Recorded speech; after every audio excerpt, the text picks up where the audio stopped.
গল্প বৈঠক।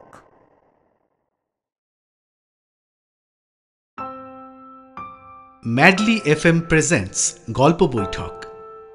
রোজকার ব্যস্ততার শেষে চলো যাই গল্পের দেশে। শুক্রবারের গল্প বৈঠকে আজকের সফরে থাকছে পথিক মিত্রের লেখা গল্প পলাতক। তাহলে চলুন সফর শুরু করা যাক।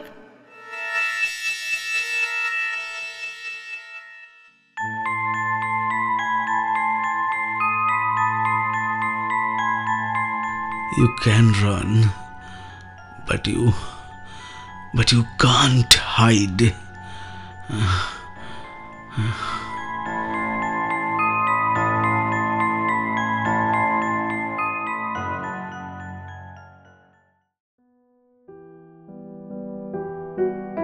আচ্ছা, আপনি কি ডিপ্রেশনে ভোগেন?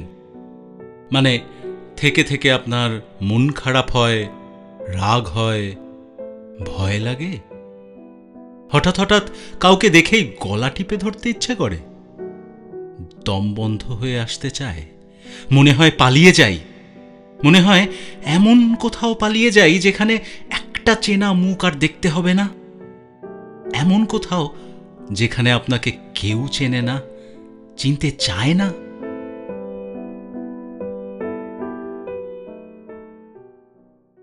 আরে শালা বাবু, এত ভয় পেলে হবে? একবার ঘুরে এসো ইউমেনোয়া। হ্যাঁ, ভূতের দেখা জুটবে কিনা জানি না, তবে জাপানি চিত্রকলা এবং আর্কিটেকচারের এত সুন্দর নিদর্শন আমাদের আশেপাশে বিশেষ একটা দেখতে পাবে না, সেটা আমি হলপ করে বলতে পারি। হ্যাঁ। জয়দীপদা এত খাতির করে আমার সাথে এর আগে কোনোদিনও কথা বলেনি, কিন্তু এসব তো আর আমার বন্ধুরা জানে না। তাই সাথে সাথেই সু জিজ্ঞেস করেছিল, দাদা, তুমি গেছো নাকি ওখানে? আর বলো না, আমার এক কলিগের কাণ্ড শোনো। একটা বিজনেস ট্রিপে গেছিলাম, সাথে দুজন জাপানি ক্লায়েন্ট ছিল। ভাবলাম ওদের একটু সারপ্রাইজ করি, কিন্তু ব্যাটাগুলো হোটেলেই থেকে গেল। তাই ওদের বিদেয় করে আমি আর আমার সেই কলিগ 2 দিন থেকেছিলাম ওই বাড়িতে।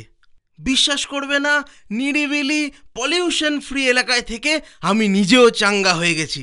যদিও একটাই আফসোস, ভূত বাবাজির দেখা মিলল না। জয়দীপদা ছিল আমার দিদির হাজব্যান্ড। দুজনের একটা ডেটিং সাইটে আলাপ, তারপর প্রেম থেকে বিয়ে। ছেলে হিসেবে জয়দীপদা যাকে বলে জুয়েল। আইআইটি আইআইএম সেরে এখন তিনি একটা বিদেশি ব্যাংকে মোটা মাইনে চাকরি করেন। ওর ব্যাপারে জানার পর থেকেই আমার মা বাবাও কেমন একটা আদেখলেপনা শুরু করে দেয়। প্রথম থেকেই লোকটাকে আমার খুব একটা পছন্দ নয়। মানে নিজের একাডেমিক সাফল্যের গর্বে আর তার মাটিতে পা পড়ে না। আমার প্রাইভেট কলেজের ইঞ্জিনিয়ারিং পড়া নিয়ে লোকটা আমাকে খুবই হেয় করেই কথা বলে, তাই ওকে আমি মোটেই ঘাঁটাতাম না। তবুও আমার একমাত্র দিদির বর বলে কথা, তাকে কতটাই বা ইগনোর করা যায়। আমার সাথে আলাপ জমাতে জয়দীপদার তরফ থেকেও আগে কোনোদিন তেমন আগ্রহ দেখিনি। তবে সেই দিন যখন আমার ঘরে আমাদের তর্ক তুঙ্গে আর আমি স্বমহিমায় ওদের ওই জাপানি বাংলোতে থাকাটা কাটিয়ে দিচ্ছি, তখন নিজে থেকেই জয়দীপদা আমার ঘরে ঢুকে আলোচনায় যোগদান করল। এক মুখ হাসি নিয়ে তার এই অংশগ্রহণে আমি কিছুটা অবাক হয়েছিলাম। বিগত 3 বছরে এটা হতে দেখেছি বলে না, আমার তো মনে পড়ছে না। আর যখন ঘরে দিদিভাইও নেই, ও তখন ওর কলেজের বন্ধু নূপুর দিকে নিয়ে আড্ডা মারছে অন্য ঘরে। আমার দিকে তাকিয়ে চোখ টিপেছিল জয়দীপদা। আমার কেন জানি না অদ্ভুত লেগেছিল চাহনিটা। এরপরেও বেশ কিছুক্ষণ গল্প করেছিল জয়দীপদা। হঠাৎ করে আমার বন্ধু মহলে বেশ কিছুটা জনপ্রিয় হয়ে গেছিল সে। তার কথায় কার্যত আমার সব রেজিস্ট্যান্স ধূলিসাৎ করে আমাদের ইউমেনোয়া বাংলো যাত্রার সূচিতে একেবারে শিলমোহর পড়ে গেল। এমনিতে লোকটাকে পছন্দ করতাম না, আর আজ আবার এসে লোকটা ভেলকি দেখালো। বিষয়টাতে আমি কিছুটা বিরক্তই হয়েছিলাম। ভেবেছিলাম দিদিভাইকে গিয়ে বলবো, তোর বরটাকে তো দারুণ মানুষ করে ফেললি রে, এখন আবার গুছিয়ে নেটওয়ার্কিংটাও করছে। না, বলা হয়নি। দিদির ঘরের সামনে যেতেই শুনি দিদি আর নুপুরদি কি নিয়ে যেন চাপা গলায় হাসাহাসি করছে। নুপুরদির বিয়ে হয়েছে সদ্য। তুই তাহলে তোর বরকে ভাইদের সাথে ওই কাঠমান্ডুতেই পাঠিয়ে দে। ফেরার পর থেকে দারুণ জন্মনে জয়দীপ। আর বিছানাতে তো আর বলিসই না, পুরো মাখন। আগে এমন ছিল না কিন্তু। কথাটা শুনে মুচকি হেসে সরে গেছিলাম, পাত্তা দিইনি। একটু অস্বস্তি লেগেছিল দিদির ব্যক্তিগত কথা শুনে ফেললাম ভেবে। এটা নিয়ে একদম ভাবিনি, বরং ভুলতে চেয়েছিলাম। ভুল করেছিলাম। আসলে যেটাকে বাইরে থেকে দেখে নিছক মন খারাপ বলে অতি অনায়াসে দাগিয়ে দিয়ে থাকে আমাদের তথাকথিত সমাজ, বা যাকে হাল ফিলহালের আধুনিক মানুষেরা ক্লিনিক্যাল ডিপ্রেশনের মতো বাহারি নামে ডেকে থাকে, সেটা আসলে একটা গভীর কুয়োর মতো। বিষাদের একটা স্তর হল ভয়, নিকষ কালো আতঙ্ক। তাহলে আমার গল্পটা বলি বরং। তখন আমার ২৬ বছর বয়স। আজ থেকে বছর ৭ আগেকার কথা। ইঞ্জিনিয়ারিং পাশ করে আমি তখন এক বহুজাতিক আইটি সংস্থায় কর্মরত, বিগত বছর ৩। মাইনেপত্তর মন্দ নয়, ফুর্তির প্রাণ তখন গড়ের মাঠ। তখন আমার ছিল উঠলো বাই তো ট্রেকিং যাই ফেজ। এইরকম একটা ট্রেকিংয়ের সময় পরিচয় হয় নিধার সাথে। অল্প কিছুদিনের আলাপেই আমরা প্রেমে পড়ে যাই। কি করব, বয়সটাই তো তখন অমন ছিল। নিধার মতো স্মার্ট সুন্দরী আধুনিকার প্রেমে পড়া যে কারুর পক্ষেই স্বাভাবিক ছিল, আর আমি তো তার ব্যতিক্রম নই। ছেলে হিসেবে আমিও মন্দ ছিলাম না। তবে আমাদের এই ট্রেকিংয়ের সঙ্গী ছিল আরও 2 জন, অভিক আর সুদক্ষিণা, ওই যাকে সু বলে ডাকতাম। অভিক আমার কলেজের সহপাঠী, আর সুদক্ষিণা বা সু ওর সাথে আলাপ সামাজিক মাধ্যমে। আমাদের মধ্যে সব থেকে সাহসী আর ডাকাবুকো যদি কেউ থেকে থাকে সেটা ছিল সু। ও যেমন সাহসী ঠিক তেমনই ওর যত রাজ্যের অদ্ভুত জিনিস নিয়ে পড়াশোনা এবং চর্চা। হন্টেড বাড়ি থেকে তন্ত্র চর্চা, ভুডু পুতুল, লৌকিক দেবদেবী, অকাল্ট, এমন বিভিন্ন জিনিস নিয়ে চর্চা করত সু। কাঠমান্ডুর কাছে এই ফারফিং নামক ছোট গ্রামটিতে ট্রেক করতে গিয়ে রাত কাটানোর আইডিয়াটা ওর মাথা থেকেই এসেছিল। হ্যাঁ রে ভাই সু, কেসটা কি রে? একটু আমাদের বলতো আগে। আকুমা কুড়ো। কি? ঠাকুমা খুড়ো? এটা আবার কি? সাধে বলে সুখে থাকতে ভূতে কিলোয়। কাঠমান্ডুর মতো জায়গায় কত কিছুই তো দেখার আছে। সেসব ছেড়ে নাকি আমাদেরকে গিয়ে রাত কাটাতে হবে কাঠমান্ডু সংলগ্ন ফারফিং নামক ছোট্ট গ্রামটির একটি পুরনো জাপানি বাংলোতে। ইংরেজ শাসনের সময় নাকি স্বাস্থ্য ঠিক রাখতে জাপানিরা দেশে বিদেশে ঘুরে বেড়াতে পছন্দ করত, আর তাই হিমালয়ের পাদদেশে এই নিরিবিলি গ্রামে কোনো এক জাপানি ধনপতি একটি পেল্লাই দোতলা বাড়ি বানায়। দূর থেকে দেখলে মনে হবে যেন সত্যিকারের প্যাগোডা, জাপানি শিল্পকলার উৎকৃষ্ট নিদর্শন। ওপরে বাহারি টালির ছাদ আর ছড়ানো বারান্দা, সাজানো বাগান। বাড়িটার আবার একটা বাহারি নামও আছে, ইউমেনোয়া। হ্যাঁ, ইউমেনোয়া, জাপানি ভাষায় যার অর্থ স্বপ্নের বাড়ি। তবে এই বাড়ি নিয়ে গুজব যে এটা নাকি হন্টেড, আর তাই শুয়ের মাথার পোকা নড়ে উঠল। ওকে নাকি গিয়ে দেখতেই হবে কেন অত সুন্দর একটা প্রপার্টিকে হন্টেড বদনাম দিয়েছে লোকে। আমার আবার এসব বিষয়ে কোনোদিন খুব একটা আগ্রহ ছিল না। ট্রেকিং ভালো লাগে, তা বলে এইসব উটকো ঝামেলায় জড়ানোর কোনো মানেই হয় না। তবে শুয়ের কথায় তো অভিক এক ঠ্যাঙে রাজি।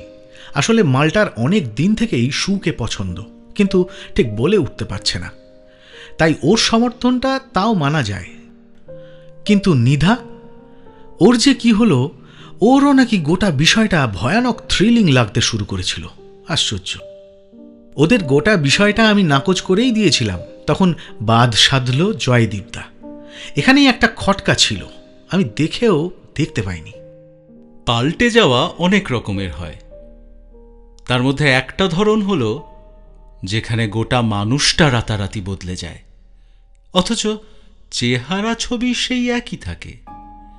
আসলে এসব হলো ওদের কারসাজি, আর ওদের একটাই উদ্দেশ্য, নিজেদের দল ভারী করা। আর সেটা এত নিখুঁতভাবে যে কেউ সেটা ধরতেই পারবে না। আর যেহেতু ওদের সাথে তোমার বাহ্যিক কোনো পার্থক্য নেই, তারা ভাববে যে তুমি স্রেফ পাল্টে গেছো, কিন্তু তোমার আশপাশের লোক ধরতেই পারবে না যে আদতে তুমি গোটাটাই পাল্টে গেছো।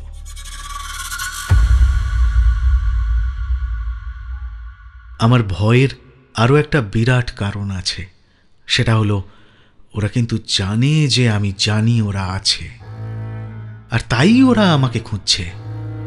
প্রতি মুহূর্তে ওদের দলের লোকেরা শানিত চোখে আমাকে খুঁজে বেড়াচ্ছে, আর আমাকে পেয়ে গেলেই ওরা আমাকেও পাল্টে দেবে। তাই আসলে আমি পালাচ্ছি। আমার কথাগুলো শুনে নিশ্চয়ই বড় অসংলগ্ন লাগছে, তাই তো? লাগাটাই স্বাভাবিক। আমি অকল্যান্ড ক্রাইস্ট মেন্টাল অ্যাসাইলামের সলিটারি সেল 403-এর আবাসিক। আমার সেলের বাইরে একটা লাল চিহ্ন আছে, যার অর্থ আমি একজন ভায়োলেন্ট আবাসিক।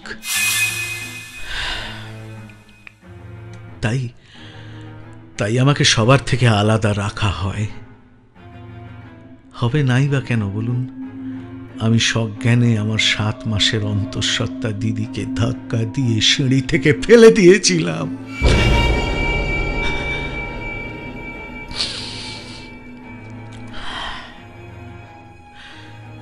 বাইরে লোকে আমাকে ওই দেবদাস কেস ভাবে। প্রেমে দাগা খেয়ে পাগল হয়ে যাওয়া দুঃখবিলাসী জেনজি। হ্যাঁ, জেনজি।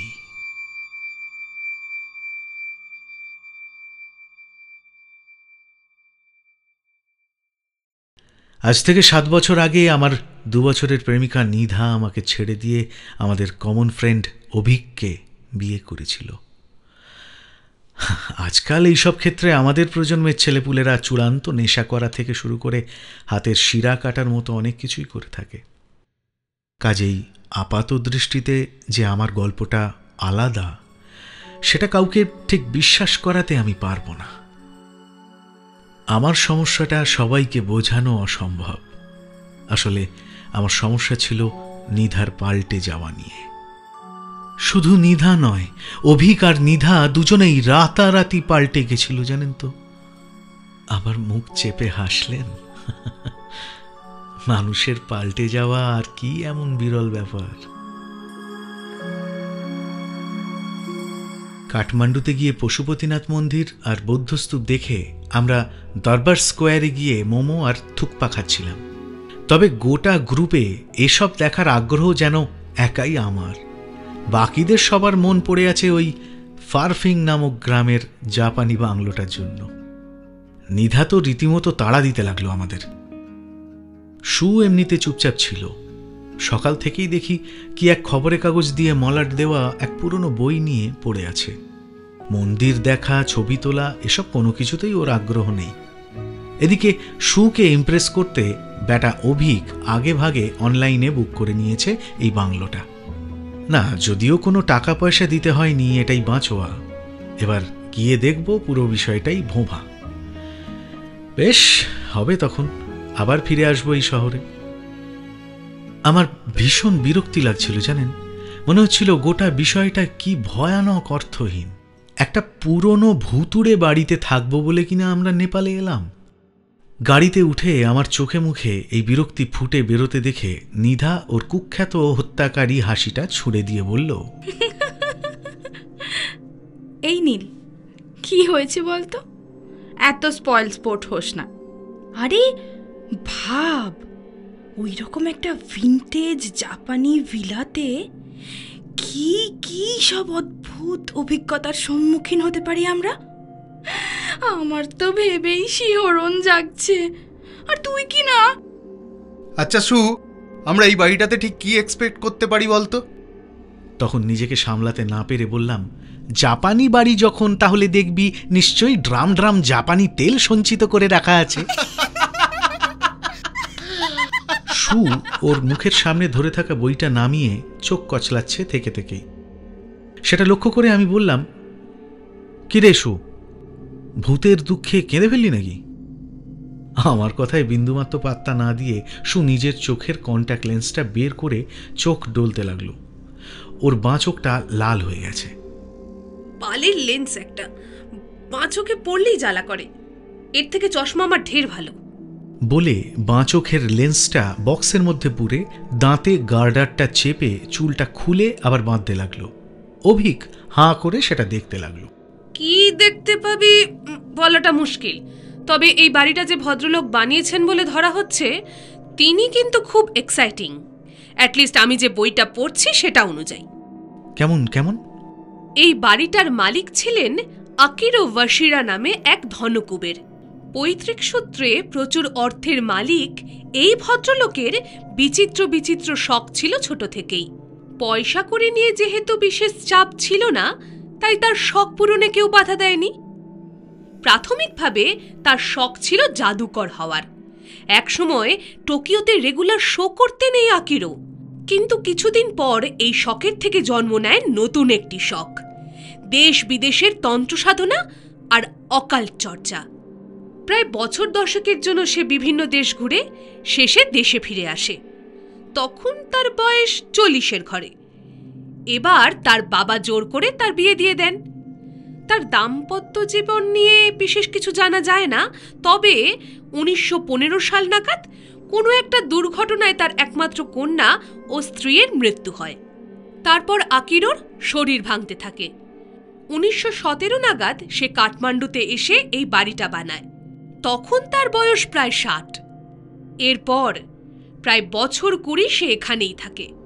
আর রটনা আছে যে সেই সময় তার সংগ্রহে যোগ হতে থাকে বহু অতিলৌকিক জিনিসপত্র। যদিও সবকিছু তার নিয়ন্ত্রণেই থাকত, আর নিজেকে সে গ্র্যান্ডমাস্টার ভাবত। মানে সোজা কথায় জাপানি বুড়োটার ভীমরতি হয়েছিল। ও নিজেকে গ্র্যান্ডমাস্টার ভাবত, আর বিশ্বনাথন আনন্দ নিজেকে ধর্মতলার বাস কন্ডাক্টর। তা তুই যে এইসব পড়ছিস, এগুলো লিখলো কে? ওই ফিচকেল বুড়ো নিজেই? 1942 সালে রিচার্ড হ্যামন্ড নামক এক ইংরেজ ভারতবর্ষ ও তার আশেপাশের দেশের প্যারানর্মাল কীর্তিকলাপ নিয়ে একটা বই লিখেছিলেন। বইটা বিতর্কিত ছিল আর খুব অল্পতে আউট অফ প্রিন্ট হয়ে যায়। এই বই লেখার সময় হ্যামন্ড একবার কাঠমান্ডুতে আসেন 1940-এর দিকে। তখন আকিরো 85 বছরের বৃদ্ধ, এবং তার অসংলগ্ন কথাবার্তা থেকে আঁচ করা যায় যে ওই বয়সে সে সম্পূর্ণ সুস্থ ছিল না। দেখ, মানে তোর এই হ্যামন্ড বাবুও বুঝতে পেরেছিলেন যে জাপানি বুড়ো ছিটিয়াল, আর তোরা সেটা এখনো ধরতে পারলি না, আর তার কথায় এত দূর ছুটে চলে এলি এই বাংলোতে। এই শোন, শুনতে না ইচ্ছে করলে শুনতে হবে না, ফালতু ঝাঁট জ্বালাবি না তো। সুন্দরী মেয়েদের মানভঞ্জন করাতে আমাদের অভিক আবার খুব এক্সপার্ট। আমাকে খিস্তি করে কোনো মতে সুয়ের রাগ ভাঙিয়ে ওকে আবার গল্পটা বলতে রিকোয়েস্ট করলো। সু আবার শুরু করলো। হ্যামন্ড বলছেন, তখন নাকি আকিরো আতঙ্কে থাকত। ওই বাড়িরও তখন দুর্নাম চরমে। কোনো কাজের লোক রাতে থাকে না, কাজ করে দিন থাকতে থাকতেই চলে যায়। আর আকিরো হ্যামন্ডকে বলে যে তার এতদিনের সাধনার দ্বারা কিছু অশুভ শক্তি নাকি মুক্তি পেয়ে গেছে, আর তাদের নাকি গ্র্যান্ডমাস্টার হিসাবে সে আর নিয়ন্ত্রণ করতে পারছে না। বুড়োর শারীরিক আর মানসিক অবস্থা দেখে বিষয়টাকে ইগনোর করতে চান হ্যামন্ড, কিন্তু যখন তিনি ইউমেনোয়াতে যান, তার নিজেরও নাকি মনে হয় যে এই বাড়িতে কিছু তো একটা আছে।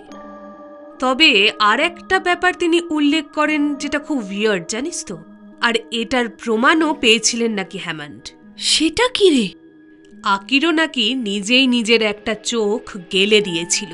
কি ধুস সালা, যত রাজ্যের মরবির ঢপ লিখে রেখেছে তোর এই হ্যামন্ড, এর জন্য এই বইটা আউট অফ প্রিন্ট। ব্যান করা উচিত ছিল এইসব গাঁজাখুরি বইকে। ঢপ নয় নীল, কারণ এ কথা আকিরও বলেননি হেমন্ত সাহেবকে, বলেছিল তার এক চাকর। পরে এই বিষয়টার সত্যতা যাচাই করার জন্য ডাক্তার কৃষ্ণ সিংহের সাথেও কথা বলে হেমন্ত।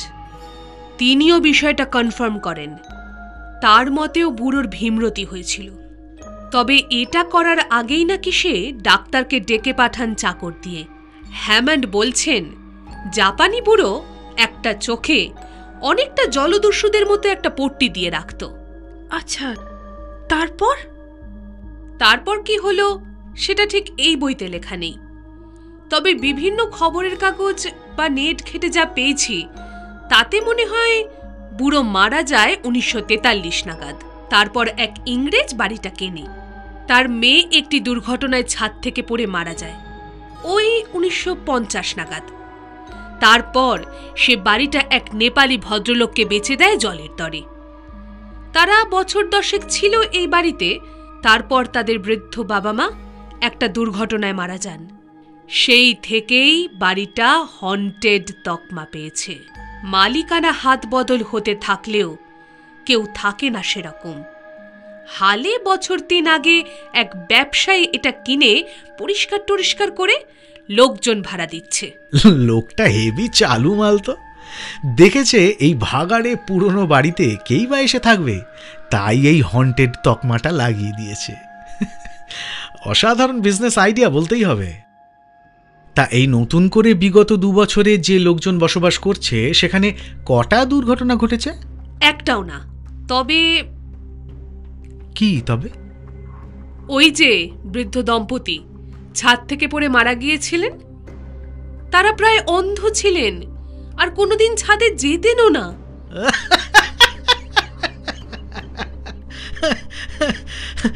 আর আর আর এটা নিয়ে তুই ভূত বদনাম দিচ্ছিস? হ্যাঁ, ছি ছি ছি ছি। দেখগে ওর বদ ছেলে আর ছেলের বউ দুজনে মিলে ইচ্ছে করে বাপ মাকে ছাদ থেকে ঠেলে ফেলে দিয়ে মেরে দিয়েছে সম্পত্তি হাতানোর ধান্দায়। আরে এটা তো একদম বাংলা সিরিয়ালের পেটেন্ট প্লট। আপনাদের প্রত্যেকের জীবনেই নিশ্চয়ই বহু বন্ধু বান্ধব আত্মীয় স্বজনের ক্ষেত্রে এই পাল্টে যাওয়ার সাক্ষী আপনি নিজে। এটাই তো দুনিয়ার দস্তুর। একটা সময়ের পর পরিবর্তিত সময় এবং পরিস্থিতির সংস্পর্শে এসে মানুষ পাল্টে যাবে। এটা নিয়ে তো বাড়াবাড়ি করার কি আছে? ওই যে কি যেন বলে না, হ্যাঁ, মুভ অন। আমাদের গপ্পসপ্পের মধ্যেই যে কখন একটা রোদেলা দুপুরবেলা ঝপ করে একটা থমথমে বিকেলে পরিণত হয়ে গেল ধরতেই পারলাম না। এইসব এলাকায় বছরের এই সময়ে যদিও এমনটাই হয়ে থাকে। আমার ড্রাইভার প্রবাস থাপা নিপুণ হাতে পাহাড়ি রাস্তায় গাড়ি চালালেও সে আগেই জানিয়ে দিয়েছিল ফারফিং গ্রাম পৌঁছতে প্রায় ঘন্টা 1.5 লাগবে। অবশেষে আমরা যখন পৌঁছলাম সেখানে তখন বিকেলের আলো ফুরিয়ে প্রায় সন্ধে নামার জো। কিন্তু পৌঁছে বাঁধল আর এক সমস্যা। বাড়িতে কেয়ারটেকারের থাকার কথা ছিল, কিন্তু সেখানে কেউ নেই। যে নাম্বারে ফোন করে অভিক কনফার্ম করেছিল সেটাতেও কোনো সাড়া নেই। এবারে আমরা পড়লাম মহা ফাঁপড়ে, কারণ আমাদের ড্রাইভার ফিরবে বলে তাড়া দিতে লাগলো। ও লোকাল ছেলে, ওর গ্রাম এখান থেকে 10 কিলোমিটার, কিন্তু এই ভুতুড়ে বাড়ির সামনে সে কিছুতেই থাকতে চায় না। কিন্তু ওকে ছেড়ে দিলে পরে যদি বাড়িটা খুলতে কেউ না আসে তাহলে তো আর এক ঝামেলা। এই রাত বিরেতে ঠান্ডায় আমরা যাব কোথায়? সন্ধে নামার মুখেই বাড়িটা ঘিরে রয়েছে একটা তামাটে কুয়াশার চাদর। ভূত থাকুক কিংবা নাই থাকুক, একটা গা ছমছমে পরিবেশ যে সৃষ্টি হয়েছে সেটা অস্বীকার করা যায় না। বাড়িটাকে দেখতে দেখতে পাঁচিল বরাবর নিধা হাঁটতে লাগলো। এখানে আসার পর থেকেই ওর মনটা বেশ ফুরফুরে লাগছে। আসলে ওর এইসব ভূত টুতে বিশ্বাস নেই মোটেই। ওর ল্যান্ডস্কেপ আঁকতে খুব ভালো লাগে। তাই এই বাড়িটার চারপাশে সবুজে ঘেরা পরিবেশ ঠিক যেন ছোটবেলার সেই গ্রিটিংস কার্ডের মতো সুন্দর। লাল টালির স্লোপিং ছাদ, ছাতে একটা চিমনি, নিশ্চয়ই বাড়ির ভেতর ফায়ার প্লেস আছে। বাড়ির সামনে পরিষ্কার বাগান। বাড়িটার আকার অনেকটা সেই ছবিতে দেখা প্যাগোডার মতো। লোহার বড় গেটে দুদিকে দুটো ড্রাগনের আকৃতির মুখ তৈরি করা রয়েছে। বাড়ির পিছনে একটা পাইনের বন আছে, সেদিক থেকে একটা ঠান্ডা ঝোড়ো বাতাস বইছে। বাড়িটা দেখতে দেখতে আমি আর নিধা পাঁচিল বরাবর প্রায় বাড়িটার পিছনের দিকে চলে এসেছি। আর এই রকম প্রাকৃতিক পরিবেশে এলেই যেন নিধাকে দেখতে আরো সুন্দর লাগে। ও রামধনু রঙের একটা উলের টুপি পরেছে, যার দু সাইড দিয়ে দুটো লাল কদম ফুলের মতো গোল লাল বল ঝুলছে। টুপির পেছন দিয়ে ওর কোঁকড়ানো চুলগুলো উঁকি মারছে, আর ঠোঁটে লেগে রয়েছে একটা আদুরে আবেদন। এই জায়গাটা কি ভয়ানক রোমান্টিক না রে নীল? মানে মানে যাকে বলে ভয়ানক সুন্দর। এই শোন না, আজকে রাতে শুয়ার অভিকটাকে একটা ঘরে পাঠিয়ে দিই চল। তারপর हम तुम एक कमरे में बंद हो और चाबी खो जाए। আরে আগে এই দরজাটা খুলে ভেতরে তো ঢুকতে দে, তারপর সব হবে খন। না হলে এই ঠান্ডায় এই বনে থাকতে হলে ভূতের প্রয়োজন হবে না, এমনিতেই আমরা টপকে যাব। আর তখন জাপানি ভূত বা তেল কোনো কিছুই কাজে আসবে না। নিধা আমার দিকে ঘুরে ইয়ার্কির ছলে আমাকে মারতে হাত তুলেছিল, কিন্তু তার বদলে বিস্ফারিত চোখে চিৎকার করে উঠল। আমিও কেঁপে উঠে সাথে সাথে পেছনে ঘুরলাম। ঘুরেই চমকে উঠলাম, বুকের ভিতরে ছ্যাঁত করে উঠল। আমার ঠিক পেছনে একটা অদ্ভুত দর্শন লোক, যে কখন এসে উপস্থিত হয়েছে নিজেও জানি না। প্রায় নিঃশব্দে যেন সে এসে হাজির হয়েছে। লোকটা যে স্থানীয় লোক সেটা তার চেহারা দেখে আন্দাজ করা যায়। রোগা, লম্বা, বয়স আন্দাজ ওই 50-এর মতো। মাথায় একটা মাফলার জড়িয়ে ফেট্টি মতো বাঁধা, আর কানেও সেটাই বাঁধা। একটা মোটা জ্যাকেট গায়ে, চোখে একটা কালো চশমা, ছানি অপারেশন হলে যেমনটা হয় অনেকটা সেই রকম। হাতে একটা লাঠি, আর মুখে খোঁচা খোঁচা দাড়ি। লোকটার মুখে একটা নীরস অভিব্যক্তি খেলে বেড়াচ্ছে, আর সেটাকেই হয়তো পোকার ফেস বলা হয়। লোকটাকে দেখে আপাত দৃষ্টিতে ভয় না লাগলেও তার গোটা উপস্থিতিটাই যে বেশ অস্বস্তিকর সেটা স্বীকার না করে পারবো না। আর আর আর হঠাৎ করে ওকে দেখে যে নিধা চেঁচিয়ে উঠেছে সেটাও খুব স্বাভাবিক। माफ करना साहेब, डरा दिया मैडम को। ये संधे बेला उधर मत जाइए। मैं रामचरण केयरटेकर आছি, চাবি এনেছি। আর এই আমার বেটি ঝুমকো আছে, ও আপনাদের সব দেখিয়ে দেবে।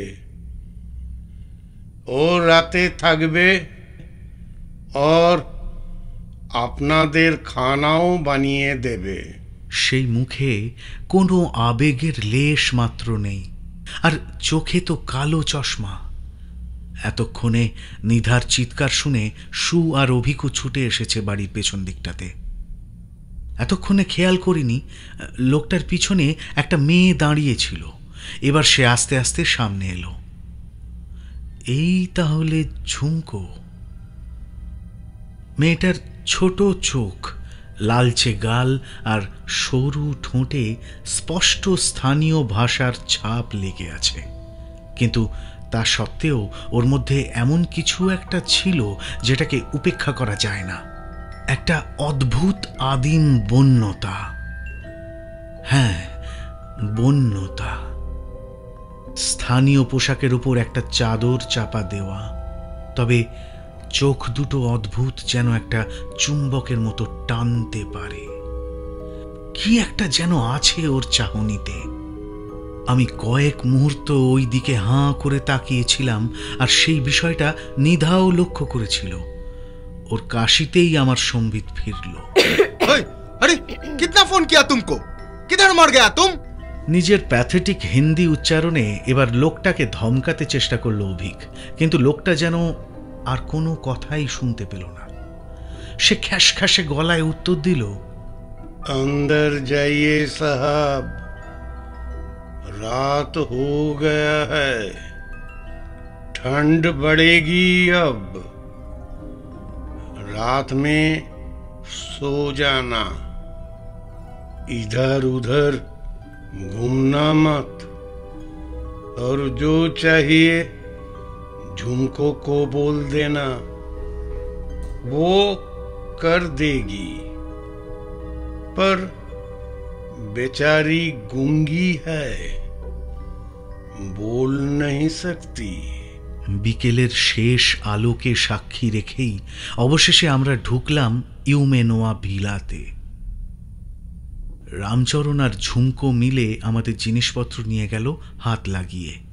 আমাদের ড্রাইভার থাপা এক মুহূর্ত দেরি না করে তার গ্রামের উদ্দেশ্যে বেরিয়ে গেল। যাওয়ার সময় বলে গেল কাল সকালে এসে সে আমাদের নিয়ে যাবে। বিগত 2 বছর ধরে এই বাড়িটার রক্ষণাবেক্ষণ বেশ ভালোই হয়, সেটা স্পষ্ট লক্ষ্য করা যায়। সব কিছুই ঝেড়ে মুছে সাফ করে রাখা আছে, ধুলোবালি একটুকুও নেই। বাগানটাও ভালো করে সাফ করা। পিছনের দিকে বড় বড় পাইন গাছের সারি, আর সামনের দিকে একটা বাহারি ফুলের গাছ। বাকিরা সবাই ঘরে ঢুকলেও আমি বাগানটা ঘুরে দেখব ভাবলাম। বাগানটা বড়ই সুন্দর সাজানো, তবে একটা অদ্ভুত জিনিস লক্ষ্য করলাম যে বাগানটা যেন অদ্ভুত রকমের নিস্তব্ধ। কিছুক্ষণ আগেই সন্ধ্যের পাখিদের কলরব কানে আসছিল, কিন্তু এখানে আসার পর যেন একটা অস্বস্তিকর নীরবতা ঘিরে ধরেছে আমাদের। ব্যাপারটা একটু খটকা লাগাতে ভাবলাম হয়তো পাখিরা বাসায় ফিরে গেছে, নয়তো এখানে হয়তো তেমন পাখিই নেই। এই ভাবতে ভাবতে আমি বাড়িটার ঠিক পেছন দিকে পৌঁছে গেলাম। এখানে যেন দিনের শেষ আলোটুকুরও প্রবেশ মানা। লম্বা পাইন গাছের ফাঁক দিয়ে যেটুকু আলো আসছে তাতে পরিবেশের অতিলৌকিক রহস্য যেন ক্রমে ক্রমে বৃদ্ধি পাচ্ছে। বাতাসে ভেসে বেড়াচ্ছে চাপ চাপ ধোঁয়াশা। অনুভব করলাম যে ঠান্ডাটা হঠাৎ করেই যেন বেশ বেড়ে গেছে। জ্যাকেটের চেনটা গলা পর্যন্ত টেনে নিলাম আর মাথার হুডিটা টাইট করে বাঁধলাম। খেয়াল করলাম ঠান্ডায় মুখ থেকে রীতিমতো ধোঁয়া বেরোচ্ছে। বাড়িটার ঠিক পেছনে একটা অদ্ভুত জিনিস নজরে পড়ল, আর সেটা দেখে এবার আমি থমকে দাঁড়ালাম। জমিটায় এক জায়গায় সমান্তরালভাবে 7টা লোহার শিক পোঁতা আছে। হঠাৎ করে দেখলে লাইটনিং অ্যারেস্টার বলে ভুল হতে পারে, তবে লাইটনিং অ্যারেস্টার সব সময় উঁচু জায়গায় থাকে, মাটিতে থাকে না। তবে আর একটা জিনিস হলো এই লোহার শিকগুলোর ডগায় একটা করে অদ্ভুত দর্শন পুতুল বিঁধিয়ে রাখা আছে। একটা সময় এই পুতুলগুলোর পোশাক, চেহারা সবকিছুই ছিল হয়তো, কিন্তু এখন শুধু একটা রংচটা মণ্ড অবশিষ্ট। বিষয়টা দেখেই একটা অদ্ভুত অস্বস্তি সৃষ্টি হলো মনে। আরেকটু এগিয়ে গেলাম। এবার দেখলাম মাটিতে একটা চক জাতীয় কিছু দিয়ে একটা হেক্সাগন আঁকা আছে। সেই আকৃতির প্রতিটি বাহুতে একটি করে শিক পোঁতা, আর একটি শিক পোঁতা আছে একেবারে কেন্দ্রে। একটা লালচে চকের সাহায্যে কেন্দ্রের সাথে কোণগুলো সংযুক্ত করা আছে। ভাবলাম বিষয়টার একটা ছবি তুলে রাখি, নিশ্চয়ই এর কোনো ব্যাখ্যা থাকবে যেটা সু হয়তো জানবে।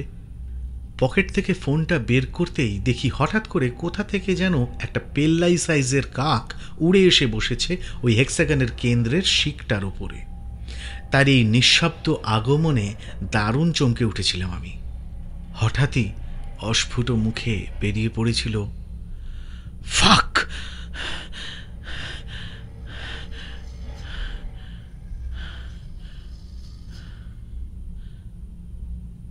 কাকটা অস্বাভাবিক রকম বড়, মানে দাঁড় কাকের থেকেও বড়। এত বড় কাক আমি আগে জন্মে দেখিনি। আর মিশমিশে কালো তার গায়ের রং। বিষয়টা হয়তো লিখে বোঝাতে পারছি না। কাক তো কালোই হবে, তবে তার মধ্যে ঠিক আতঙ্কের কি বা থাকতে পারে? হ্যাঁ, আতঙ্কের আরেকটি জিনিস হলো ওর চোখ দুটো টকটকে লাল, আর সেই চোখে যেন একটা হিংস্র চাহনি খেলে বেড়াচ্ছে সারাক্ষণ। হাট হাট, যা যা, হুস হুস। কিন্তু তাতে কাকের কোনো হেলদোল চোখে পড়ল না। পাখিটা যেন এক দৃষ্টে আমার দিকে তাকিয়ে আছে। আমি আর সময় নষ্ট না করেই পিছন ঘুরে গেলাম, আর আবার কারুর সাথে ধাক্কা খেলাম।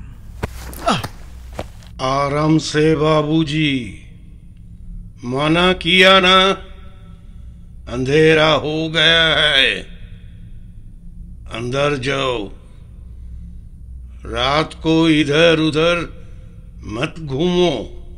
সেই রামচরণ লোকটা যে কখন আবার আমার পেছনে ভূতের মতো এসে দাঁড়িয়েছে খেয়াল করিনি। প্রায় চিৎকার করতে গিয়ে কোনো মতে নিজেকে সামলে নিলাম। তুমি এখনো যাওনি? আর এই হুটহাট করে পেছনে এসে দাঁড়াবে না তো? পিলে চমকে ওঠে। আর কি বিচ্ছিরি একটা কাক দেখলাম বলেই তো দাঁড়ালাম এখানে। আমি ঘুরে রামচরণকে এ কাকটা দেখাতে গেলাম, কিন্তু কোথায় কি? কোনো কাক তো আর নেই সেখানে। তাজ্জব ব্যাপার তো, আমার থেকে মাত্র 3 ফুট দূরে ছিল কাকটা। যদি উড়ে যেত তাহলে ডানার কোনো শব্দ তো কানে আসতো, তা তো আসেনি। এটা কি করে সম্ভব? এই প্রথমবার বুকটা সত্যিই কেঁপে উঠল একবার। किधर कौआ साहब, রাতের দিকে কাক আসে না, ওরা ঘুমিয়ে থাকে। আর তার উপর আমার চোখে ছানি পড়েছে, ভালো দেখতে পাই না। लेकिन आप जल्दी अंदर चले जाइए। কথা না বাড়িয়ে এবার হাতের ইশারায় আমাকে যেতে বলল রামচরণ। আমিও কোনো কথা না বাড়িয়ে ওর কথা মেনে পা চালিয়ে যেতে লাগলাম বাড়ির সামনের দিকে। তবে মনের ভেতর একটা খচখচানি থেকেই গেল। এত অস্বাভাবিক নিস্তব্ধ কেন পরিবেশটা? ব্যাং ঝিঝি কোনো কিছুর কোনো শব্দ নেই। হ্যাঁ, আমরা যে হেঁটে যাচ্ছি তাতে আমাদের পায়ের শব্দটাই যেন বিশ্রীভাবে প্রতিধ্বনিত হচ্ছে বারবার চারপাশ থেকে। দরজার সামনে এসে দাঁড়াতেই আমি সিঁড়ি বেয়ে ওপরে উঠে গেলাম, আর রামচরণ গেটের দিকে পা বাড়াতে গিয়েও থেমে গেল। গলা তুলে আমার উদ্দেশ্যে হাঁক পাড়ল, बाबू साहेब सुनिए जरा। আমি ওর পিছু ডাকাতে বিরক্তই হলাম, তবে ওর চোখের বিষয়টা ভেবে আবার সিঁড়ি দিয়ে নিচে গেলাম ওর কাছে। ততক্ষণে সন্ধে আর নেই, রীতিমতো রাত নেমে এসেছে। আলো আঁধারিতে এই কালো চশমা পরা লোকটার মুখটা যেন আরো বেশি রহস্যময় লাগছিল। আমি পৌঁছতেই ও আমার মুখের কাছে মুখ এনে বলল, रात को इधर उधर मत जाना, दरवाजा बंद करके सोना, नीचे बाहर जिधर जिधर आपके दोस्त लोगों को मना किया गलती से भी मत जाना। और কেমন একটা উসখুস করছে রামচরণ। কিছু বলতে চাইছে বুঝলাম, কিন্তু আবার বলবে কিনা তাই নিয়ে সংশয়ও আছে। আমি জিজ্ঞেস করলাম একটু কড়া গলায়, আর কি বলো? और झुमको बाबू साहेब, वो कुछ बोले तो मत करना। আমি কিছুই বুঝলাম না কি বলছে ও। আমার দৃষ্টি দেখে আশা করি বুড়ো ধরতেই পেরেছিল যে আমি কিছুই বুঝতে পারিনি। তাই ও কাঁপা কাঁপা কণ্ঠে বলে উঠল, नियत ठीक नहीं है उसकी, पहले ऐसी नहीं थी। अभी एकदम बदल गई है। আরও কিছু বলতে চাইছিল রামচরণ, কিন্তু হঠাৎ মাঝপথে কথা থামিয়ে হনহন করে হাঁটা দিল গেটের দিকে। গেটের থামের দুপাশে দুটো ইলেকট্রিক লাইট লাগানো আছে, এবার সেগুলো জ্বলে উঠল হঠাৎ করেই। পুরনো বাড়িতে এই ধরনের আলোর ব্যবস্থা থাকত, নিকষ অন্ধকারের বুকে এই লাইটগুলো যেন অদ্ভুত এক আলো আঁধারের সৃষ্টি করেছে। সেটা গোটা পরিবেশটাকে আরও বেশি ভৌতিক করে তুলেছে। এদিকে ঠান্ডার কামড় যেন ক্রমেই আরও ধারালো হচ্ছে। আমি আর দেরি না করে দ্রুত পায়ে উঠে গেলাম ভেতরে ঢুকবো বলে। ঢোকার আগে দেখি দরজার সামনে দাঁড়িয়ে ঝুমকো। আমাকে দেখে বাঁকা হাসল। মেয়েটা এসেই ওর জ্যাকেট খুলে কাজে লেগেছে। একটা অদ্ভুত দর্শন ঘাগরা টাইপের কিছু একটা পরে আছে ও। জ্যাকেট খোলার পর এই পোশাকে ওর শরীরের গঠনটা সুস্পষ্ট, আর সেখান থেকে চোখ ফিরিয়ে রাখাটা কিঞ্চিত কষ্টকর যে কোনো পুরুষের পক্ষে। তাহলে কি এটাই বলছিল রামচরণ? ভাবতে ভাবতে ওর পাশ কাটিয়ে ঢুকতে গেলাম ভেতরে। মনে হলো ইচ্ছাকৃত আমাকে একটা ধাক্কা দিল মেয়েটা, আর ওর স্পর্শে যেন বিদ্যুৎ খেলে গেল আমার সারা শরীরে। আজকের সফরে শুনছেন গল্প বৈঠকের আজকের গল্প পথিক মিত্রের লেখা পলাতক। এখনো পর্যন্ত যদি ম্যাডলি এফএম-কে সাবস্ক্রাইব না করে থাকেন তাহলে এখনই করুন। Kindly subscribe to our madly FM official YouTube channel. তাহলে চলুন সফরে ফেরা যাক।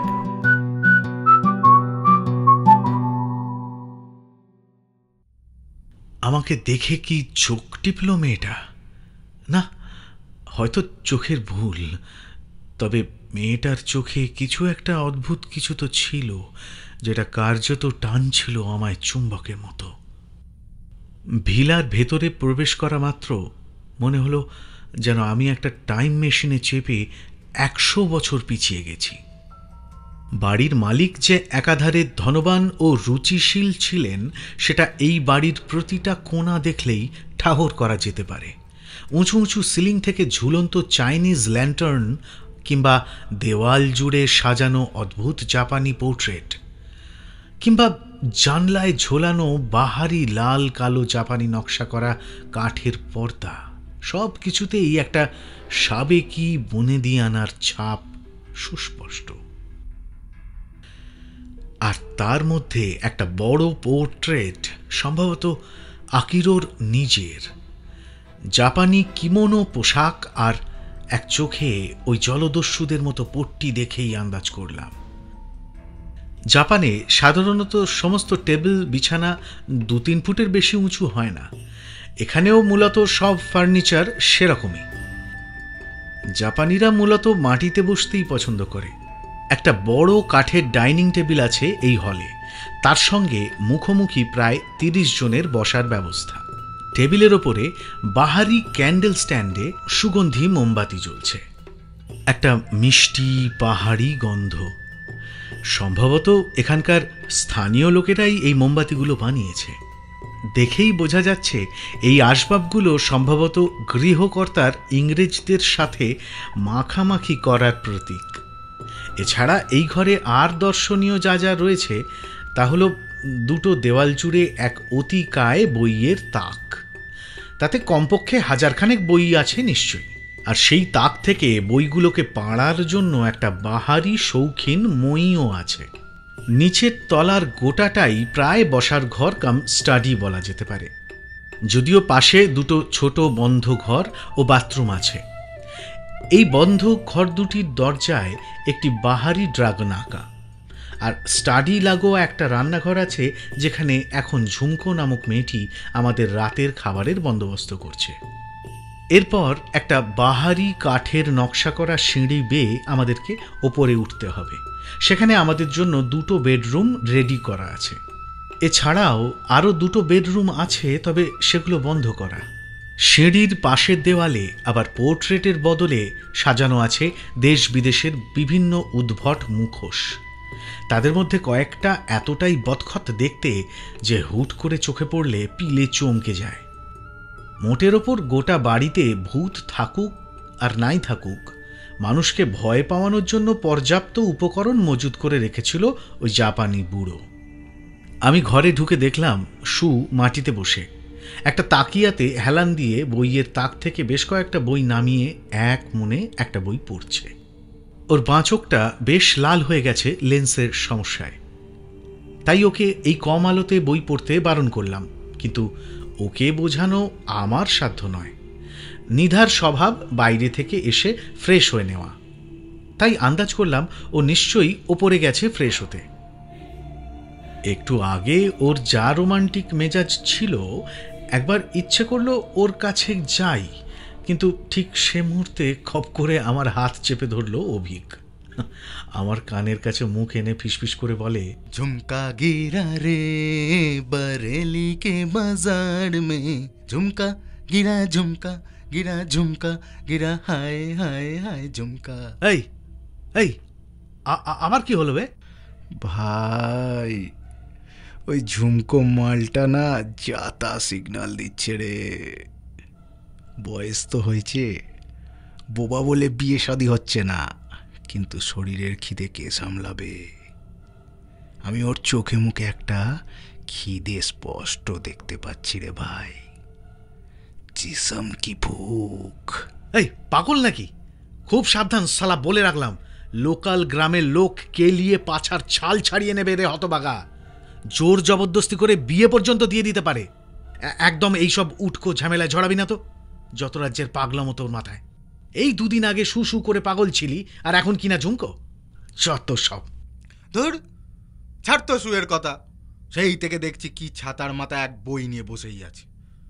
এখানে যে এমন একটা বিরক্তিকর লাইব্রেরি আছে, আগে জানলে আমিও তোর সাথেই এই জায়গাটা বাতিল করে দিতাম।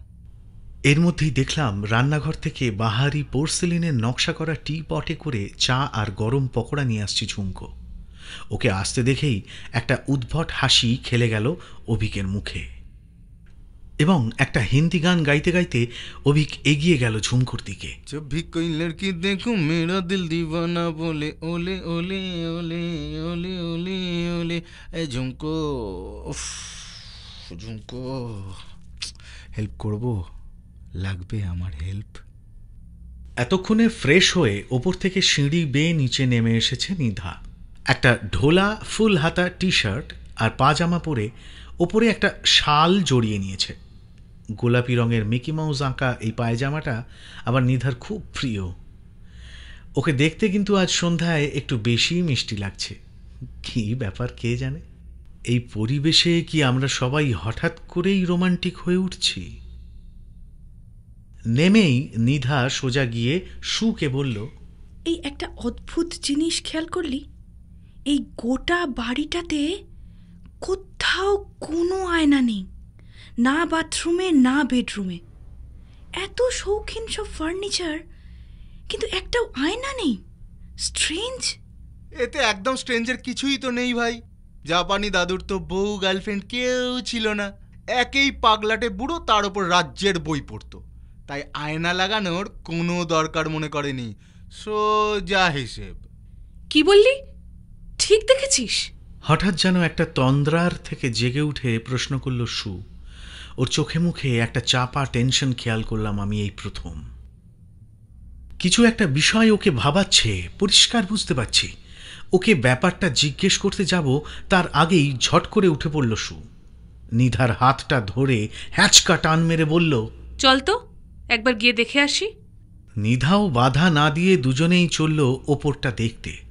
এদের কি যে দেখতে যাওয়াটা এত জরুরি হয়ে পড়ল যে গরম পকোড়া আর চা ফেলে এখনই যেতে হবে, সেটা আমার মাথায় ঢুকল না। যথারীতি সুকে যেতে দেখে অভিকও ছুটল ওর পেছনে।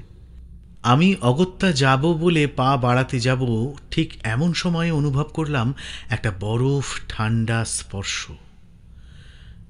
ঝুমকো এই প্রথম আমার হাতের কবজিটাও খামচে ধরেছে, আর আমার এত কাছে এসেও দাঁড়িয়েছিল নিঃশব্দে যে আমি হাতটা একটু বেঁকিয়ে ধরতে তা ওর বুক স্পর্শ করে গেল। আমার যেন মাথা থেকে পা অবধি একটা শিহরণ খেলে গেল। আমি এক নিমেষে বিরক্ত সহকারে ওর দিকে তাকালাম। তৎক্ষণাৎ ও হাতটা ছেড়ে দিয়ে একটু পিছিয়ে গেল। ঠোঁটের কোণায় সেই আদিম আবেদন, আর চোখ দুটোতে যেন অদ্ভুত কিছু আছে, খুব বন্য অথচ অস্বস্তিকর। কিন্তু কেন আমি ধরতে পারছি না। না না না, এই মেয়েটার ব্যাপারে মনে হয় অভিক ভুল বলেনি, আর সত্যিই মতলব খুব একটা ভালো নয়। আমি ওর দিকে একটা তাচ্ছিল্যের চাহনি ছুড়ে দিয়ে দ্রুত সিঁড়ি ধরে ওপরে উঠলাম। কথাটা নিধা ভুল বলেনি। সত্যি আমাদের দুটো ঘরে একটাও আয়না নেই, কিন্তু সেটা নিয়ে এত উতলা হওয়ার কি প্রয়োজন আমার খুব একটা বোধগম্য হলো না। হতেই পারে জাপানি বুড়োর বাতিক ছিল। অনেকেরই ভয় থাকে আয়না নিয়ে। হয়তো বুড়োর সেই রকম কোনো মানসিক রোগ ছিল, তাই আয়না রাখেনি, মিটে গেল। কিন্তু বিষয়টা নিয়ে যেন এবার বেশ উদ্বিগ্ন লাগলো সুকে। তারপর এক ছুটতে গিয়ে ড্রেসিং টেবিলের মতো একটা টেবিলের সামনে গিয়ে দাঁড়ালো। এই দেখ, এই টেবিলের সাথে এককালে আয়না ছিল, তারপর কেউ ইচ্ছে করে এই আয়নাটাকে সরিয়ে দিয়েছে বলেই এক ঝটকায় ড্রেসিং টেবিলের ড্রয়ারটা খুলে ফেলল। আমি জানি না ঠিক কি খুঁজছিল সু, কিন্তু ড্রয়ারটা খুলতেই যে কটা জিনিস বের হলো ভেতর থেকে, তাতে বেশ কিছুটা চমকে উঠলাম আমি নিজে। একটা ছবি, একটা কাকের ছবি, নিকষ কালো, আকারের সাধারণ কাকের থেকে অনেকটা বড়, টকটকে লাল চোখ। আমি সহসা চিৎকার করে বলতে যাব যে এই রকম পাখি আমি একটা এই বাড়িতেই দেখেছি, কিন্তু তার আগে আমার জন্য ছিল পরবর্তী চমক। একটা কাগজে একটা নকশা আঁকা, এটাও যে আমার খুব চেনা, সেই হেক্সাগন, আর কেন্দ্রের সাথে 5টা সরল রেখা যোগ করা। এই বাড়িটার পেছনে এই হেক্সাগনটাই আছে, জানিস, লোহার শিক পোঁতা প্রতিটা কোণে, আর এই রকম একটা কাকও বসেছিল ওর ঠিক কেন্দ্রে। আমি সহসা বলে উঠলাম। এবার যেন একটা চাপা আতঙ্ক খেলে গেল সুয়ের চোখে মুখে।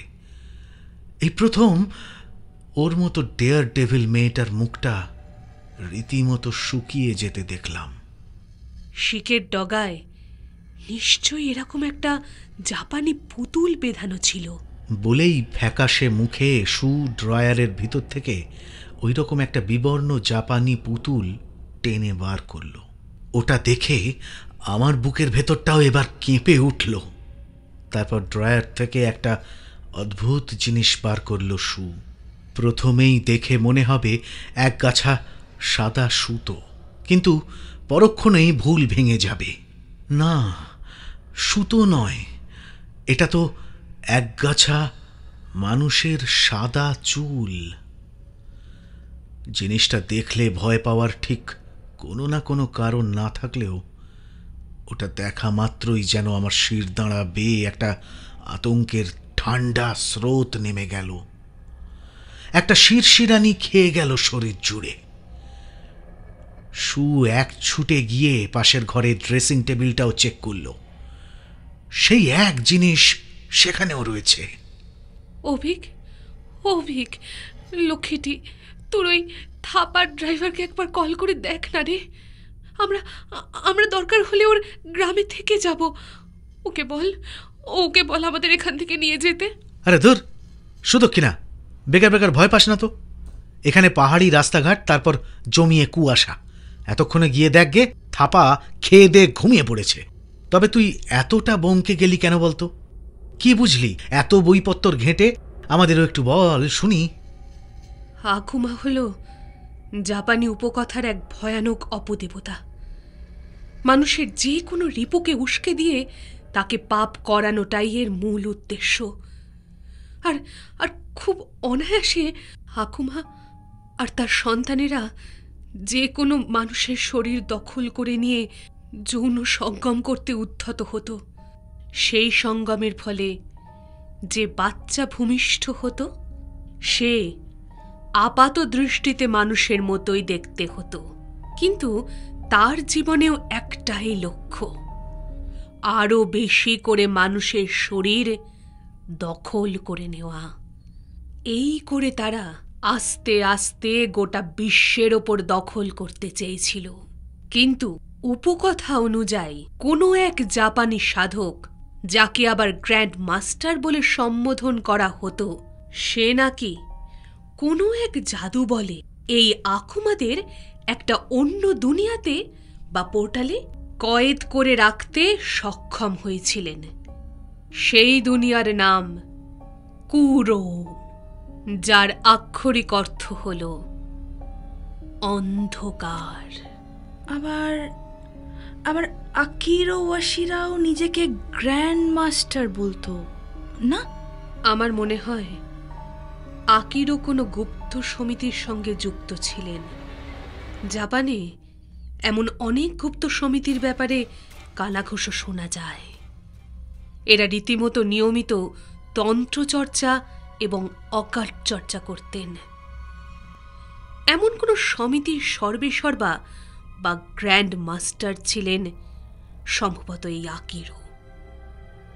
তবে তবে ওর লেখা ডায়েরি থেকে যেটুকু উদ্ধার করতে পেরেছি সেটা সেটা ভয়ানক। আমি এতকাল প্যারানর্মাল কিছু দেখার আশায় কত রকমের জায়গাতে গেছি, কিন্তু কিন্তু এবার আমারও ভয় লাগছে রে। কি কি সেটা বল, শু বল। আকিরো এই ডার্ক পোর্টাল বা কুরো বা অন্ধকারের দরজা খুলে আকুমাদের মুক্ত করতে চেয়েছিলেন, হয়তো নিজের কোনো স্বার্থ সিদ্ধির আশায়। আমার ধারণা সেই সম্পর্কিত কারণেই তার পরিবারের লোকের অপঘাতে মৃত্যু হয়। জেদ চেপে যায় গ্র্যান্ড মাস্টারের। এই নেপালে এসে সে আবার শুরু করে তার চর্চা। আমার মনে হয় জাপানে থাকলে সেই গুপ্ত সংস্থা তাকে এই চর্চা করতে বাধা দিত, তাই সুদূর নেপালে এসে নিজের কাজ শুরু করে আকিরো। প্রাথমিক ক্ষেত্রে সাফল্য এলেও ধীরে ধীরে আকুমারা গ্র্যান্ড মাস্টারের নিয়ন্ত্রণের বাইরে চলে যায়। আর এই ড্রয়ারের জিনিসগুলো, এগুলো? আমার মতে এগুলো হলো এই আকুমাদের থেকে বাঁচার কবচ। নিজের শোয়ার ঘরে তাই এগুলো রেখেছিল বুড়ো। এই এই অভিজ্ঞই রে। সত্যি তো, অভিক কোথায়? আমরা ওপরে এসেছি তাও আধ ঘন্টা হয়ে গেছে। আমার আগেই তো ওপরে এসেছিল ও। ইনফ্যাক্ট ওকে দেখেই তো আমিও গেলাম। কখন আবার চুপিসারে সরে পড়েছে কে জানে। কিন্তু গেল কোথায় ছেলেটা? অভিক, এই অভিক, এই অভিক, কোথায় গেলি রে? কোনো সাড়া নেই। আমি ব্যস্ত হয়ে কাঠের সিঁড়ি দিয়ে সশব্দে নিচে নেমে এলাম। নিচে দেখলাম কফি আর পকোড়া যেমনকার তেমন পড়ে আছে, মানে অভিক এসে খায়নি। আমি এক ঠেলা মারতেই ক্যাঁচ করে শব্দ করে দরজাটা খুলে গেল। বাইরে নিকষ কালো অন্ধকার আর অপার্থিব মৃত্যুপ্রায় নিস্তব্ধতা। বারান্দার দুটো কোণায় দুটো হলদে আলো যেন আপ্রাণ চেষ্টা করছে বাইরের নিকষ কালো অন্ধকারকে কাবু করার, কিন্তু ব্যর্থ হচ্ছে।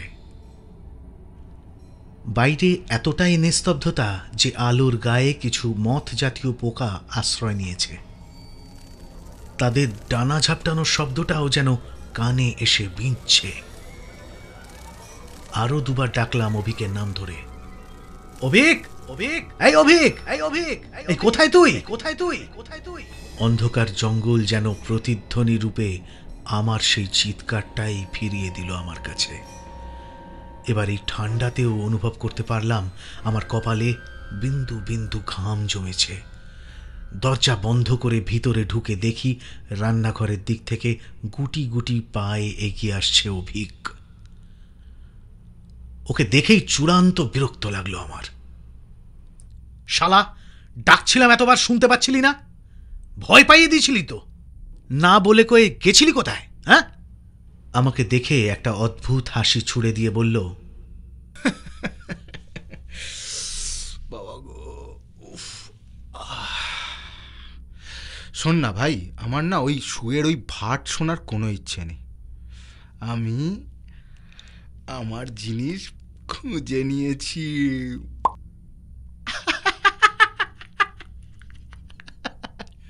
কথাটা শেষ করতে গিয়ে একটা অদ্ভুত অশ্লীল ইঙ্গিত করল অভিক রান্নাঘরের দিকে। আমি ওর দৃষ্টি অনুসরণ করে রান্নাঘরে ঢুকে দেখি ঝুমকো দাঁড়িয়ে আছে। আমাকে দেখেই উল্টো দিকে ঘুরে জ্যাকেটের চেনটা তড়িঘড়ি আটকে নিল। তারপর আবার সেই মোহময়ী অস্বস্তিকর হাসিটা। একটু এগোতেই আমার চোখে পড়ল মেঝেতে একটা ছোট্ট কালো কাপড়ের টুকরো। আমি দেখছি দেখেই পায়ের পাতা দিয়ে ওটাকে টেনে লুকিয়ে ফেলল ঝুমকো। কিন্তু ওই জিনিসটা কি সেটা বুঝতে এক ঝলক দেখাই যথেষ্ট। মহিলাদের নিম্নাঙ্গের অন্তর্বাস। আমি সোজা গিয়ে কলার চেপে ধরেছিলাম অভিকের।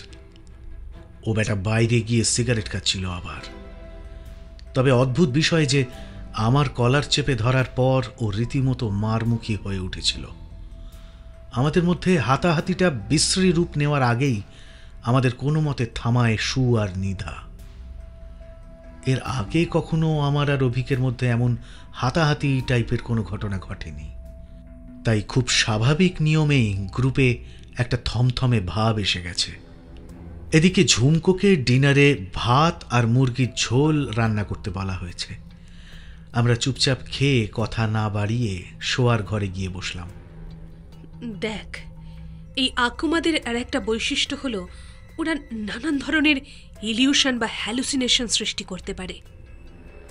কাজেই যাই হোক না কেন, আজ আমরা এই দুটো ঘর থেকে বেরোচ্ছি না, মনে থাকে যেন।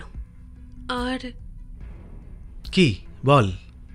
নীল, Nidha, Avik, I am sorry রে, আমার জন্যই তোদের এই বিপদের মধ্যে পড়তে হলো। আমরা সবাই এবার ওকে জড়িয়ে ধরে গুড নাইট জানিয়ে যে যার ঘরে ঢুকে গেলাম। মানে আমি আর অভিক একটা ঘরে, আর মেয়েরা আর একটা ঘরে।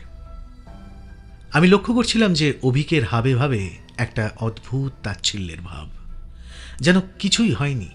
উল্টে ঝুমকোর সাথে মধুর সময় কাটিয়ে যেন বাবু আরও ফুরফুরে হয়ে উঠেছেন। এক নম্বরের পারভার্ট মাল।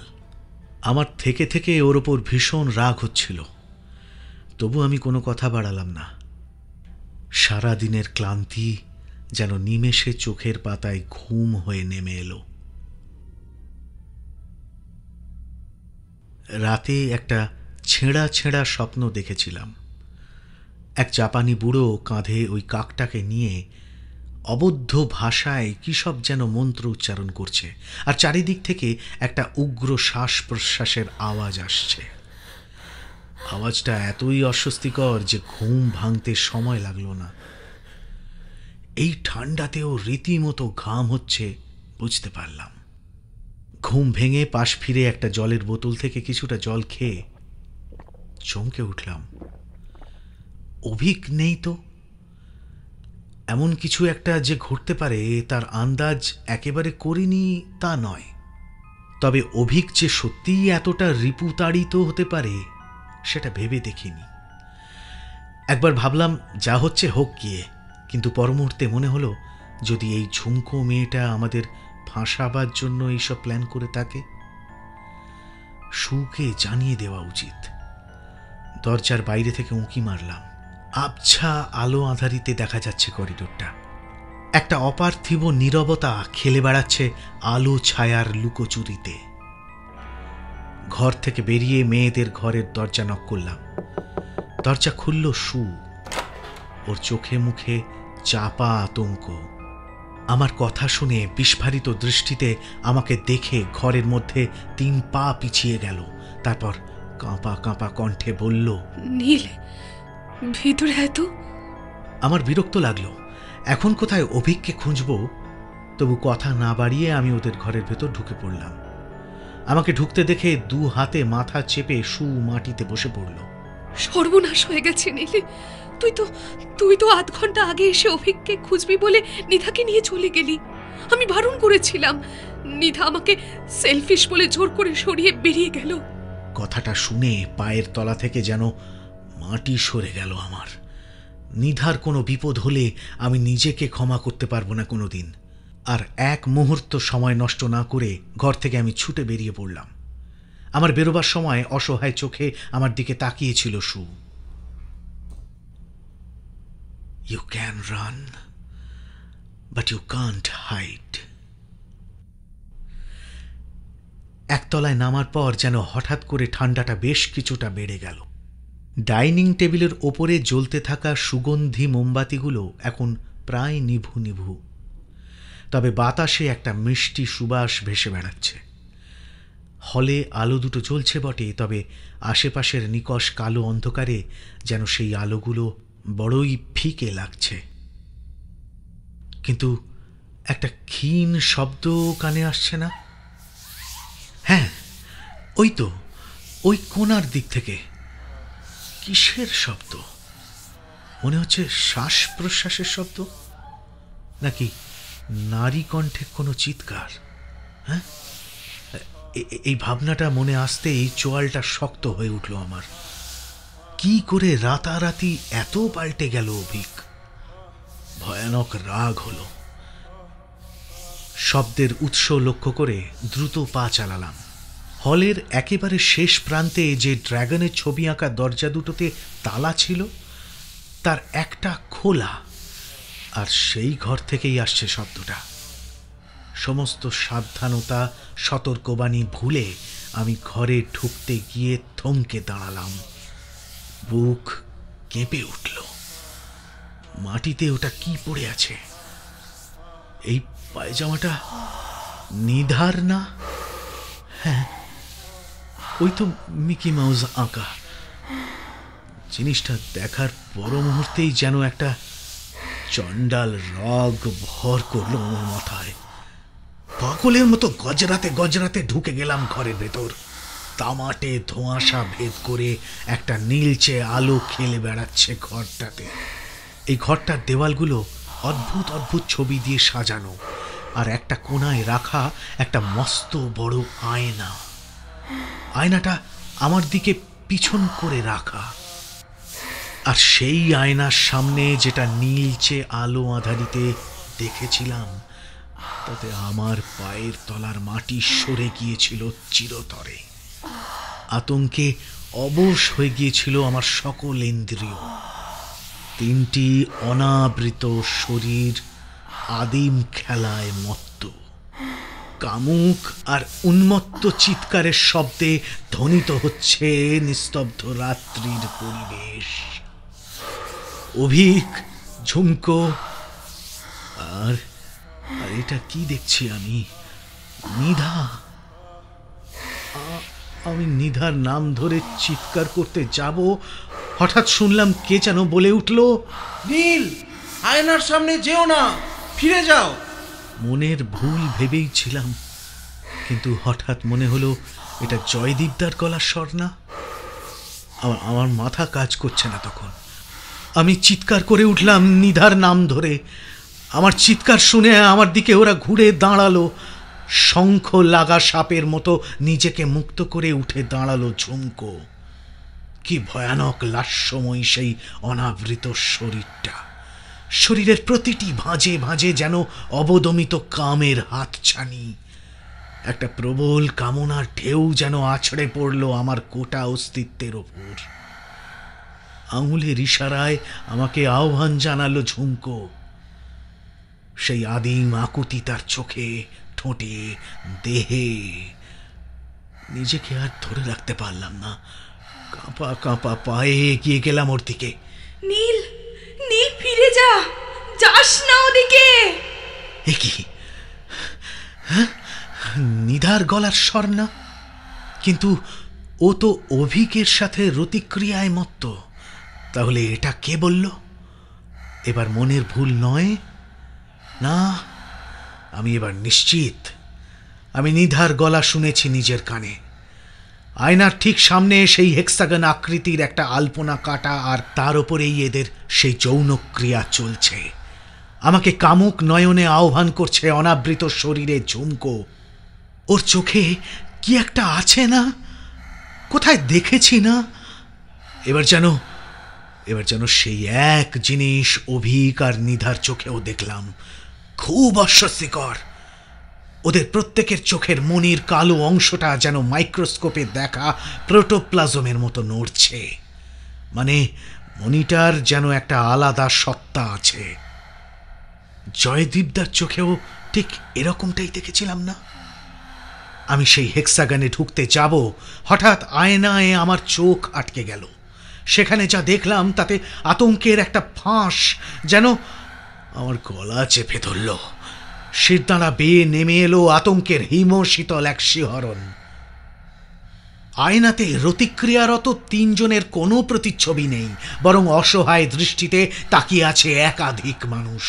যেন কাঁচের ওপারে এই মানুষগুলোকে কেউ বন্দি করে রেখেছে। একদম প্রথম সারিতে দাঁড়িয়ে থাকা চারটে মুখ চিনতে সমস্যা হলো না।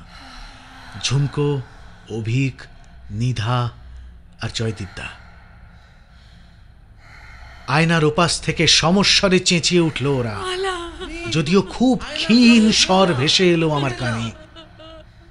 দেখতে পেলাম আয়নার পিছনে একজন জাপানি পোশাক পরা বৃদ্ধ আপ্রাণ অঙ্গভঙ্গি করে আমাকে দরজার দিকে যেতে ইঙ্গিত করছে। আমি দুপা পিছিয়ে এলাম, কিন্তু একটা হিমশীতল স্পর্শে থেমে গেলাম। কখন যে আয়নার এপাশে নকল নিধা আমার পেছনে এসে দাঁড়িয়েছে খেয়াল করিনি।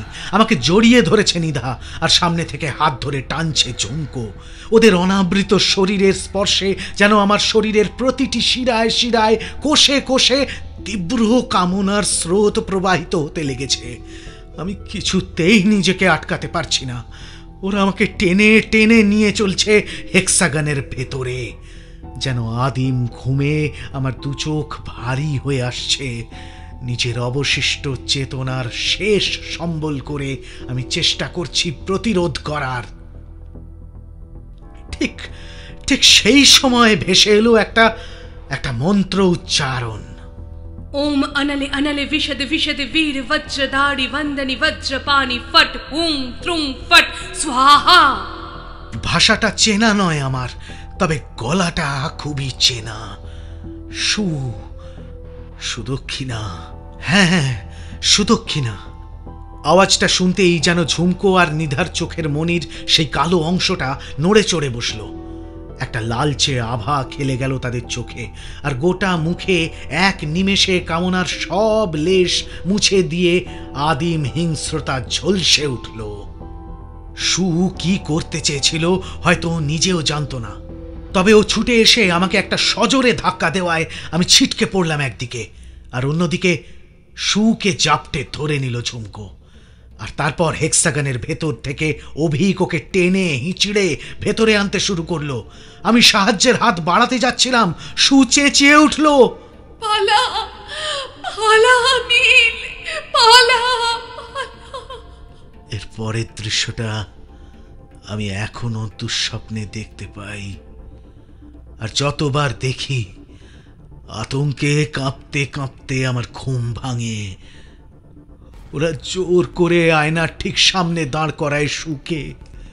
বেচারি খুব চেষ্টা করছিল চোখ বন্ধ রাখার, কিন্তু যেই এক ঝলক ও আয়নার দিকে তাকালো, অমনি এক অবিশ্বাস্য ঘটনা ঘটল। মুহূর্তের মধ্যে যেন সু আয়নার ভেতরে ঢুকে গেল। আয়নার ভেতর থেকে অবিকল ওর মতোই দেখতে কেউ একটা বেরিয়ে এলো। এবার সব পরিষ্কার হলো আমার চোখে। এই আয়নাটাই সেই কুরো বা অন্ধকারের পোর্টাল, যার মধ্যে আকুমাদের বাস। আয়নার সামনে এলেই মানুষগুলো পাল্টে গিয়ে অবিকল এক দেখতে এক আকুমা চলে আসে এই দুনিয়াতে। আর মানুষগুলো বন্দি থাকে আয়নার ওই পাশে, চিরতরে গভীর অন্ধকারে। ঠিক এইভাবেই বেমালুম রাতারাতি দুনিয়ায় মানুষগুলো পাল্টে যায়। আর এই আকুমাদের একটাই লক্ষ্য, প্রজনন করে দল ভারী করা। এই সভ্য জীবন থেকে আমার চেনা সকল পরিধি থেকে আমি পলাতক। তাই তো কলকাতা ছেড়ে এই সুদূর অকল্যান্ডের একটি মানসিক হাসপাতালে আমার ঠাঁই হয়েছে। তবে মা এখন দিদির সাথে অকল্যান্ডেই থাকে। যদিও ওরা আমাকে ঘেন্না করে, হয়তো সেটা একদিকে ভালোই। আমি কোনো বন্ধুবান্ধব আত্মীয় স্বজনের সাথে যোগাযোগই রাখি না। ডাক্তার রিচার্ডের মতে আমার নাকি ইরিভার্সেবল অ্যাকিউট ভায়োলেন্ট প্যারানয়া, তাই আমার ধারের কাছে আসা নিষেধ। আমার মা হয়তো চোখের জল ফেলে, নিধা আর অভিককে গাল পাড়ে, তবে আমি তো জানি নিধার কোনো দোষ নেই, বরং সময় মতো ও পালাতে পারেনি, আমিই পেরেছিলাম। বিগত 7 বছর ধরে আমি পালিয়েই চলেছি। কাঠমান্ডুর সেই অভিশপ্ত রাত থেকেই তো আমি পলাতক, পালিয়ে পালিয়ে বেড়াচ্ছি ওদের থেকে। জানেন, সু কিন্তু পুরোটা পাল্টে যায়নি। ওর যেই চোখে লেন্সের সমস্যা ছিল, এখানে সেই চোখে ওই প্রোটোপ্লাজম মার্কা মণিটা দেখা দিলেও অন্য চোখটা কিন্তু পাল্টায়নি। আয়নার প্রতিচ্ছবিতে দেখা যাচ্ছে ওর শরীরের ঠিক অর্ধেকটা। এই জন্যেই আকিরো তার এক চোখ কানা করে দিয়েছিলেন। সেই জন্যেই হয়তো রামচরণ আজও সুরক্ষিত। আসল কথাটা হলো, ওই আয়নার দিকে নিজের চোখে তাকাতে হবে। কোনো লেন্স বা দৃষ্টির সমস্যা থাকলে আকুমাদের জাদু বিফল হবে। নীল, নীল তুই পালা, পালা নীল, পালা, পালা। আমি ছুটছি, ছুটছি, নিজের সবটুকু নিয়ে ছুটছি। ঠান্ডা অন্ধকার সব রকম লৌকিক ভয়কে পেছনে ফেলে ছুটছি।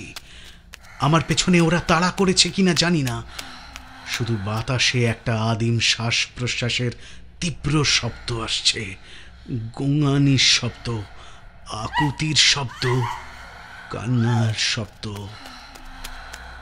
কিন্তু আমি থামবো না।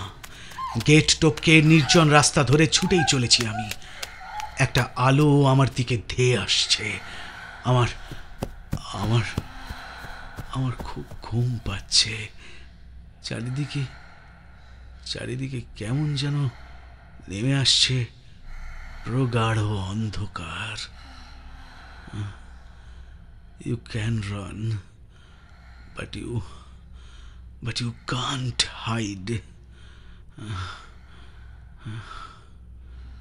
আমার এই 5x5 সলিটারি সেলের দেওয়ালে চামচ দিয়ে ঘষে ঘষে এটাই খোদাই করে রেখেছি, আমি যাতে এগুলো কখনো ভুলে না যাই।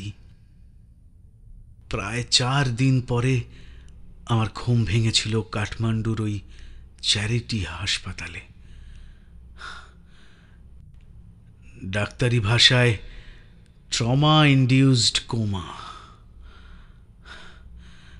জেগে ওঠার পর একটা গল্প শুনি। হ্যাঁ, গল্প, কারণ আমি জানি সেটা সম্পূর্ণ মিথ্যে। আমি আর সু নাকি নেশা করে রাতে বেরিয়ে পড়েছিলাম, আর নিধা আর অভিক তার কিছুই জানে না। সুয়েরও নাকি আমার সাথেই অ্যাক্সিডেন্ট হয়, কিন্তু ও সারভাইভ করেনি।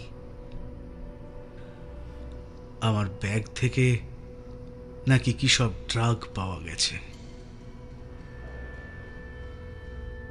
বিষয়টা নিয়ে ভালোই জল ঘোলা হয়, পুলিশের ইন্টারোগেশন হয়। আমি ওদের সব বলি, সত্যিই বলি যে ডাহা মিথ্যে বলছে অভিক আর নিধা। বলি যে ওরা পাল্টে গেছে। কেউ বিশ্বাস করে না। আমাকে রিহ্যাবে পাঠিয়ে দেয়।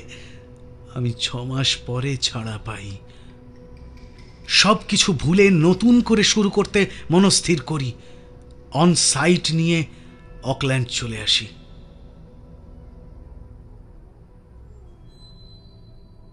খবর পাই অভিক আর নিধা বিয়ে করেছে, আর বিয়ের কয়েকদিনের মধ্যেই নাকি নিধা অন্তঃসত্ত্বা।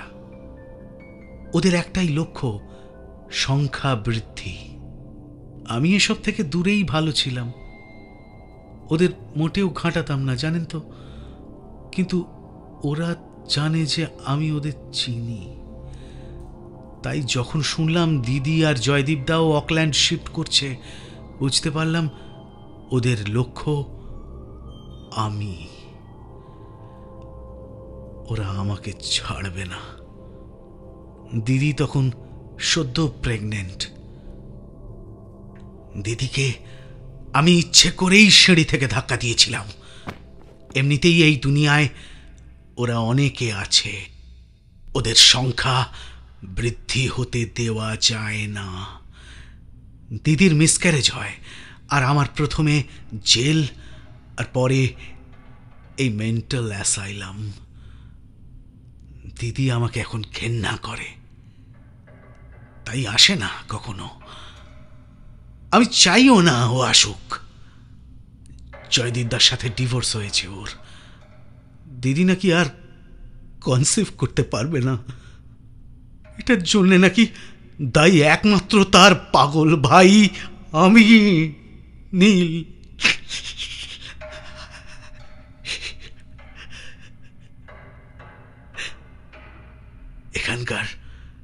এখানকার আবাসিকদের মধ্যে আমাকে ক্লাসিফাই করা হয় ভায়োলেন্ট বলে।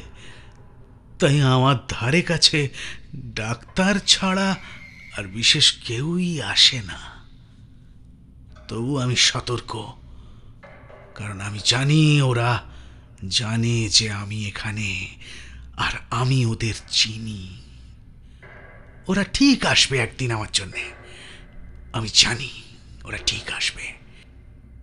এখনো মাথার মধ্যে আমি শুনতে পাই সুয়ের সেই কণ্ঠস্বর, নীল পালা, পালা নীল পালা, পালা নীল পালা। আর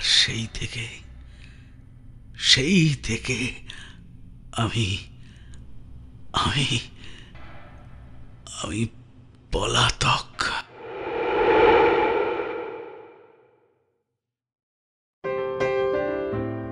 আজকের সফর এই পর্যন্তই।